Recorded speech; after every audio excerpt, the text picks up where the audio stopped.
Shalom dan puji Tuhan saudara atas kebaikan Tuhan pada setiap kita, sehingga izinnya kita boleh bangun dengan tubuh yang sehat, pikiran cergas dan semangat yang berkobar-kobar untuk melayani Tuhan. Untuk memulai renungan kita, mari kita tunduk kepala dan kita berdoa. Bapa Syurgawi, terima kasih atas kebaikan-Mu, karena bersama dengan kami pada pagi ini mendengar dan mempelajari firman Tuhan. Dalam nama Yesus kami berdoa. Amin. Saudara dan saudari yang dikasihi dalam Kristus, tajuk renungan kita pada pagi ini ialah Mari belajar dari Maria. Apa yang kita boleh pelajari daripada Maria atau Ibu Yesus? Firman Tuhan saudara, di dalam Lukas 1 ayat 38 mengatakan, kata Maria, sesungguhnya aku ini hamba Tuhan. Jadilah padaku menurut perkataanmu itu. Lalu malaikat itu meninggalkan dia. Saudara, menarik cerita ini jika kita membacanya di dalam buku Lukas 1 ayat 26 sehingga 38. Ini merupakan kisah pemberitahuan tentang kelahiran Yesus kepada Maria, kepada Yusuf. Dalam buku Alkitab saudara, sejak dahulu orang yang hamil tanpa berkawin itu dianggap aib. Karena itu siapapun perempuan yang mengalaminya akan menutupinya sedapat mungkin.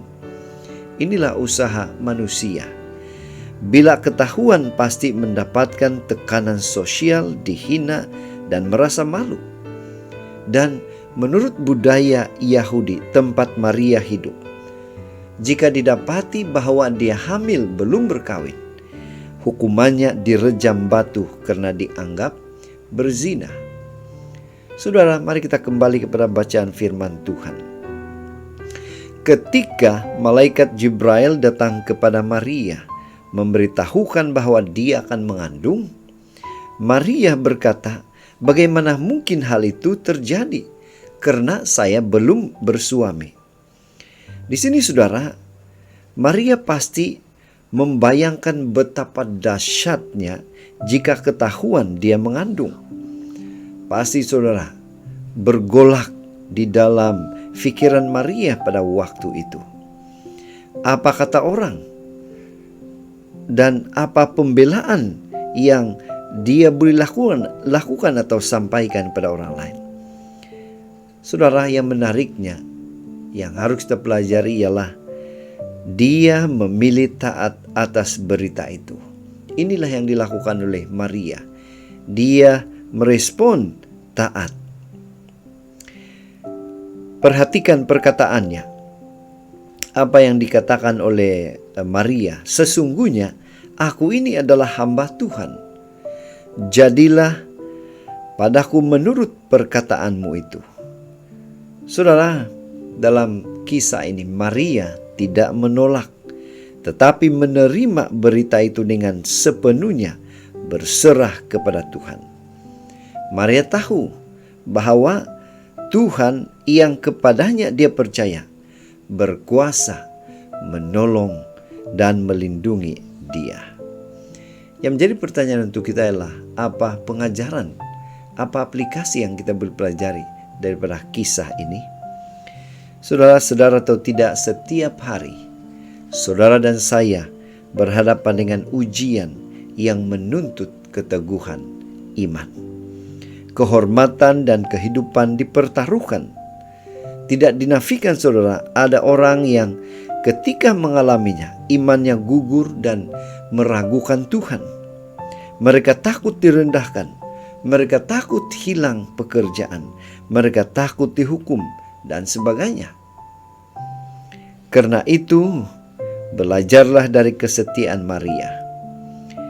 Dia dengan keteguhan hati memilih taat kepada Tuhan walaupun terbayang risiko hukuman rejam yang harus diterimanya. Walaupun gentar, dia memilih taat kepada Tuhan. Saudara, itu sebabnya pada pagi ini mari kita ingatkan diri kita untuk tetap teguh iman karena Tuhan menyertai kita. Walaupun begitu besar risiko, mari kita tetapkan hati kita, mari kita tetap teguh dalam apapun situasi. Inilah doa dan harapan kita, saudara. Mari kita bersyukur, berterima kasih kepada Tuhan. Karena bila mana kita menyerahkan hidup kita kepada Dia, Tuhan pasti akan memberikan kita kemampuan, kekuatan untuk menghadapi ujian itu, untuk menghadapi dugaan itu. Saudara, mari kita tetap setia, tetap semangat, tetap positif, dan tetap sihat bersama dengan Tuhan sampai Maranatha. Tuhan memberkati kita semua. Mari kita berdoa. Bapa Syurgawi, sekali lagi kami bersyukur, berterima kasih karena kehadiran Tuhan memberikan kami pengertian tentang perkongsian pada pagi ini. Dalam nama Yesus kami berdoa. Amin.